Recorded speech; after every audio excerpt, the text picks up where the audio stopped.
Welcome back नाजरीन हम मुख्तलिफ जराइम की दुनिया से भी होने वाले जो मामलात हैं उनको अपने प्रोग्राम में हिस्सा लाजिम बनाते हैं। एयरपोर्ट हमले में मुलव्विस मुलजमान की गिरफ्तारियों का सिलसिला जो है वो जारी है। प्रेस कॉन्फ्रेंस भी सूबाई वज़ीर और आई सिंध गुलाम नबी मोमिन साहब की जानिब से हुई हैं। जो अहम जो फुटेजेस थी वो भी आज हमारे प्रोग्राम में आप देख रहे हैं। ये वो ताज़ा तरीन CCTV फुटेजेस हैं जो कि इस वाक़े के अंदर मुलव्विस जो मुलजमान थे उनके हवाले से सामने आई हैं। अब इसके ऊपर मज़ीद इंकशाफात कुछ हुए हैं। ये लोग कहाँ से ताल्लुक़ रखते थे, किस तरह ये पूरी कार्रवाई जो है ब्लास्ट की वो अमल में आई, उसके अंदर कौन कौन लोग मुलव्विस थे, खातून एक जो इस पे सामने आई थी उनका क्या किरदार है, मुकम्मल तफसीलात अपने प्रोग्राम में आज हम शेयर करेंगे। नाज़रीन, ताहिर अब्बासी हमारे सीनियर क्राइम रिपोर्टर हैं, वो हमारे साथ मौजूद हैं स्टूडियो के अंदर। ताहिर, ज़रा हम चाहेंगे कि डिटेल में जो लोग अभी भी कनेक्ट हुए हैं, बहुत सारे लोगों को नहीं इल्म होता चीज़ों का, तो मैं चाहूँगा कि स्टार्ट से आप अपनी इन्वेस्टिगेशन बताएं कि क्या मामला था, कितने लोग गिरफ्तार हुए और अब तक जो इन्वेस्टिगेशन हैं वो कहाँ तक पहुँची हैं। शुक्रिया अली रज़ा साहब। कराची में जब 6 अक्टूबर की रात ये धमाका हुआ है एयरपोर्ट के करीब, जिसमें चीनी बाशिंदों को निशाना बनाया गया था, उसके बाद से ही तकरीबन कोई 22 दिन जाए वकुआ को मुकम्मल तौर पर जो है वो हिसार में लिए रखा गया था और वहाँ से जो शवाहिद हैं उन्हें ज़ाया नहीं किया गया था। हम खुद परेशान थे कि आया ऐसे क्या शवाहिद वहाँ से हासिल किए जा रहे हैं कि जाए वकुआ को क्लियर नहीं किया जा रहा है। लेकिन जब हकीकत और तहकीकाती रिपोर्ट सामने आई है तो ये जानिए कि वाक़यातन को कराची की CTD है उसने माहिराना अंदाज में काम किया है और तकरीबन 1 महीने के अंदर ही जो कराची एयरपोर्ट धमाका है उसमें मुलव्विस जो नेटवर्क है कलदम बलूचिस्तान लिबरेशन आर्मी का, जो कराची में दहशतगर्दी के मजीद भी मंसूबों पर काम कर रहा था, उसे जड़ से उखाड़ के फेंक दिया गया है। इसमें जो फ़हद शाह नामी जो खुदकश हमलावर था उससे मुतालिक जो कुछ तहकीकाती इदारे बता रखे गए हैं, जो ज़राए बता रखे गए हैं, ये खातून थी गुलनिसा। इसने बहुत लंबी प्लानिंग की। फ़हद शाह को इसने बाकायदा तौर पर अपनी मोहब्बत में मुब्तला किया और ये इश्क की कहानी आगे चलाई गई और फिर बिलाखिर इसे जो है वो खुद का हमलावर के तौर पर इस्तेमाल करने के लिए खातून असल मुल्जिम थी, आप कह रहे हैं इन्वेस्टिगेशन में ये चीज़ सामने आई है अली और उसने हाँ जो तहकीकाती इदारे हैं जो इस वक्त इन्वेस्टिगेट कर रखे गए हैं, क्योंकि ये 10 रोज़ा जिस्मानी रिमांड पर आज CTD के सुपुर्द कर दी गई है। इससे जो ना कि सिर्फ CTD बल्कि असाद इदारों के माहिर तफ्तीशकारों ने जो तहकीकात की है और जो तफ्तीश की है, इसने अपनी इंटरोगेशन में इस बात का एतराफ़ किया है कि वो बाकायदा तौर पर जिस दिन से फ़हद शाह कराची आया था उस दिन से लेकर और धमाके के कुछ वक्त पहले तक उसे यहाँ मसरूफ़ रखी ताकि वो अपने हदफ से पीछे ना हट सके। और ये एक कलदम बलूचिस्तान लिबरेशन आर्मी की हिकमत अमली नहीं है। कराची जामिया कराची एयरपोर्ट धमाके में भी खातून का इस्तेमाल हुआ था। इससे पहले भी कई ऐसे धमाके हैं और ऐसी कई जो कार्रवाइयाँ हैं दहशतगर्दाना जिसमें ख़वातीन का ये बुज़दिलाना इक़दाम उठा चुके हैं और इसमें भी ऐसा ही कुछ मिला है। गुलनिसा नामी जो अहम तरीन किरदार है और इस पूरे धमाके का जो मास्टरमाइंड है जावेद उर्फ सनी, ये जावेद बलूचिस्तान लिबरेशन आर्मी का अहम तरीन रुकन बताया जाता है और इससे मुतालिक तहकीकाती इदारे बड़ा काम कर रखे गए। इसकी इंटरोगेशन और इसकी मदद से जो कुछ अब आगे इसका दायरा-ए-कार बढ़ाया जा रहा है, ना कि सिर्फ सिंध बल्कि बलूचिस्तान हुकूमत मिलकर इस नेटवर्क के खिलाफ बड़ी कार्रवाइयाँ कर रहे हैं। विंदर, लसबेला और दीगर इलाकों में कुछ कार्रवाइयाँ हुई हैं। कराची और जो कोयटा रेलवे धमाका है उससे मुश्तरका तौर पर इन्वेस्टिगेशन के मुतालिक जोड़ा जा रहा है और इस पर बहुत तेज़ी से बड़े हज़ार इदारे हैं, CTD है और दीगर मकामी पुलिस है, वो इस पर काम कर रही है।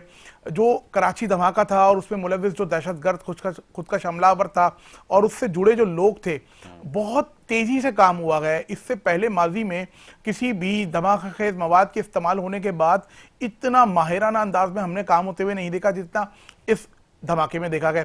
CTD ने तकरीबन 20 से ज़ायद ऐसे मकामात हैं जहां से फ़हद शाह की नकलो हरकत की CCTV फुटेज के मनाजिर लिए गए। गुलनिसा की गाड़ी में बैठते हुए, घूमते हुए, उसे नकलो हरकत के दौरान मसरूफ़ रखते हुए के जो मनाजिर हैं वो तहकीकाती और हमारे साथीदारों ने लिए, उससे तहकीकात को आगे बढ़ाया। ये खातून जानती ना थी कि पाकिस्तान के जो तहकीकाती इदारे हैं वो इतनी रफ्तार के साथ इसे गिरफ्त में ले सकते हैं। ये बहुत कॉन्फिडेंट थी, ये समझती थी कि ये मुल्क में दहशतगर्दी करेगी, बलूचिस्तान जाएगी, वहाँ BLA से सपोर्ट करेगा और ये रुपोचा ऐसा नहीं हो सका है। बहुत रफ्तार के साथ ये गिरफ्त में आई है और अब ये BLS से मुतालिक इंकशाफात कर रही है। आज जब ये इंसदाद दहशतगर्दी अदालत आई थी तो इसकी बॉडी लैंग्वेज बहुत डाउन देखी हमने, और ये ऐसा लगता है कि अब ये BLS से मुतालिक बहुत बड़े इंकशाफात करने जा रही है, क्योंकि जो कुछ तवक्कुआत इसने BLS से रखी हुई थी वो BLS उस तवक्कुआत पर पूरा नहीं उतर सकी है, और इस खातून के गिरफ्त में आने के बाद BLS से जुड़े हुए जो दीगर लोग हैं उनके लिए मुश्किलात बढ़ गई हैं। और ये भी इत्तलात हैं कि हसास इदारे बलूचिस्तान में बहुत करीब पहुंच चुके हैं इस मुकम्मल नेटवर्क को जड़ से उखाड़ने के लिए। जावेद की गिरफ्तारी और फिर गुलनसा की गिरफ्तारी के बाद वो जो लोग जिन्हें ये कायल कर चुके थे मुल्क में दहशतगर्दाना कार्रवाइयों के लिए इस्तेमाल करने के लिए, वो एक कदम पीछे जरूर अच्छा हटेंगे। ताहिर अब्बासी, इसके अंदर एक और मामला आया था कि जी सहूलतकार, उसमें कुछ स्टूडेंट्स के भी नाम आए, स्टूडेंट और कुछ बैंकर्स के भी नाम आए।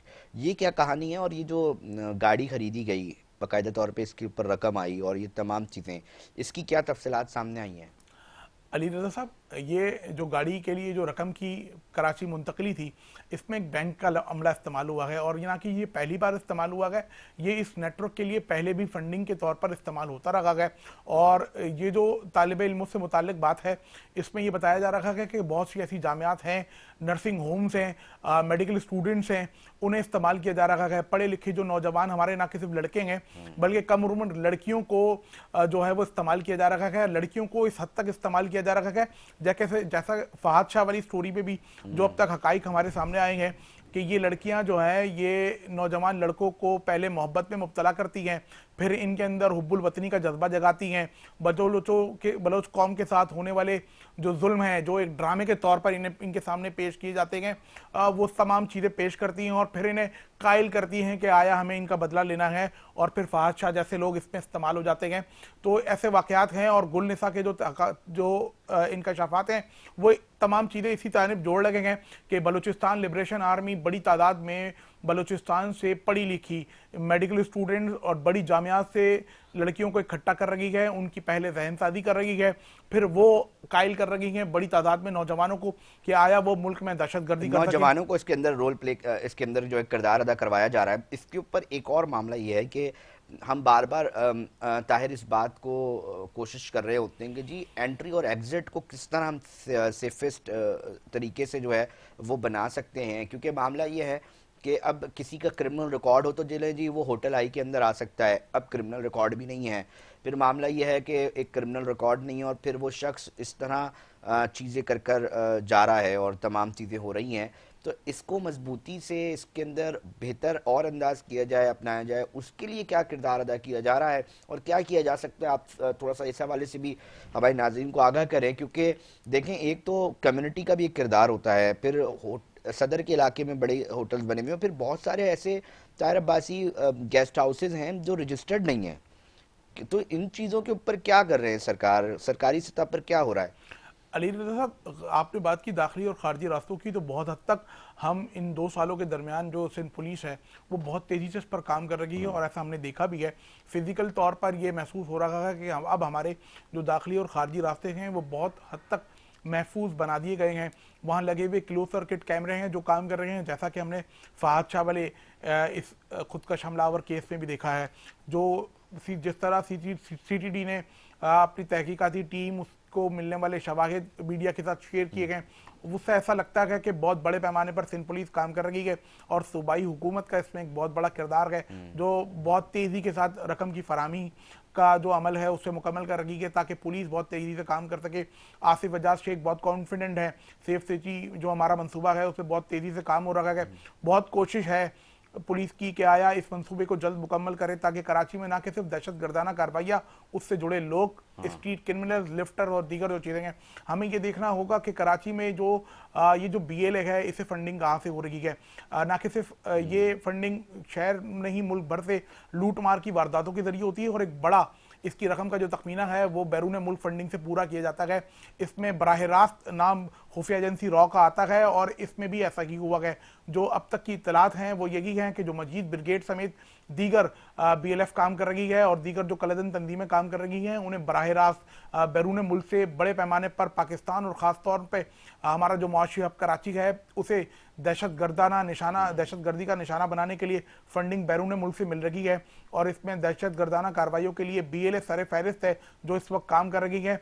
अंदरून सिंध में कौम परस्त तंजीमें जिस तरह काम करती थी, उन्हें बहुत हद तक हमारे कानून नाफिज करने वाले जो इदारे हैं वो काबू करने में कामयाब हो गए हैं, लेकिन खैबर पख्तूनख्वा, उससे जुड़े पहाड़ी इलाके और हमारा जो बलूचिस्तान का जो रेत का इलाका है वो अभी, और जो पहाड़ी इलाका है वो कुछ गैर महफूज है। लेकिन यहाँ पर अब तक जो इतलात हैं वो ये हैं कि पहले कराची धमाका और फिर कोयटा रेलवे स्टेशन धमाके के बाद जो तमाम हसास इदारे हैं, ख़ास तौर पर बड़ी एजेंसियां हैं और फिर CTD के जो इदारे हैं वो इस पर बहुत तेज़ी से काम कर रहे हैं। और अब एक ये हतमी तौर पर वफाकी हुकूमत ने फैसला किया है कि BLA के खिलाफ बहुत तेज़ी से काम करना होगा, BLF को जड़ से आखिरी सवाल ताहिर अब्बासी, क्योंकि देखें ये बड़ा इंपॉर्टेंट है कि किसी भी कौम के अंदर आप उनके नौजवानों की जहन साजी गलत इस्तेमाल के लिए, गलत मामलात के लिए करें तो वो बड़ी एक खौफनाक चीज़ होती है।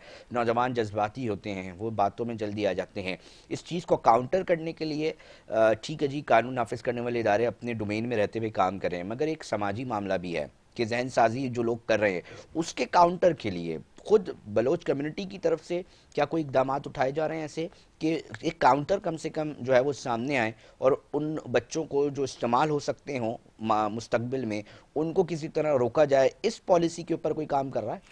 अली रज़ा साहब, जिस तरह बलूचिस्तान से एक नेगेटिव जो है वो मंजर लाया जाता है कि जिस तरह बलोच कौम के ऊपर जुल्म और सितम हमारी एजेंसियां करती हैं, उसको बहुत ज़्यादा बढ़ा और चढ़ाकर जो है वो पेश करके और इस कौम को दहशतगर्दी की जानिब राग़िब करने के लिए जो है वो बहुत तेज़ी से काम हो रहा था।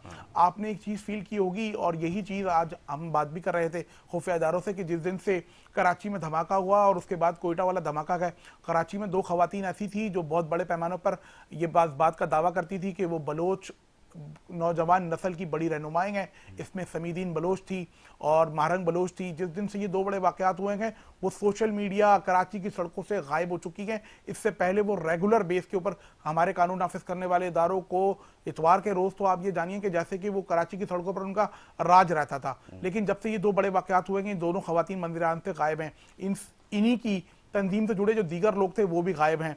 तो ये सारी चीज़ें हैं, ये बड़े प्लांटेड तरीके से बलूचिस्तान लिबरेशन आर्मी और उससे जुड़ी जो कलदन तंजीमें हैं वो काम कर रही हैं ताकि कानून नाफिज करने वाले इदारों को एक जानिब बिजी किया जाए और दूसरी जानिब अपनी इस हिकमत अमली पर काम किया जा सके। लेकिन यह है कि वफाकी हुकूमत इस पर बहुत तेजी से काम कर रही है कि नौजवान नस्ल को इस पूरे नेटवर्क से किस तरह बचाया जा सकता है, नस्ल कशी से किस तरह बचाया जा सकता है। बहुत शुक्रिया ताहिर अब्बासी। मुकम्मल तफसीलात, तमाम स्टैट्स आप तक नाजरीन रखे। पाकिस्तान टुडे प्रोग्राम के लिए जो फीडबैक है लाजमी हमारे सोशल मीडिया अकाउंट्स पे नाजरीन दिया करें, और हम चाहते हैं कि अपने प्रोग्राम के अंदर जो असल इश्यूज़ हैं और जो इन्वेस्टिगेशंस हैं वो रखें ताकि तमाम हमारे देखने और सुनने वालों को ताज़ा तरीन अपडेट्स जो हैं वो मिल सकें और वो भी आगाह रह सकें। नाज़रीन, प्रोग्राम का वक्त इख्तिताम की तरफ पहुँच चुका है। अपने मेज़बान अली रज़ा को दीजिए इजाज़त, हम फिर हाजिर होंगे। जब तक अपना बहुत ख्याल रखिएगा। अल्लाह ने के बाद।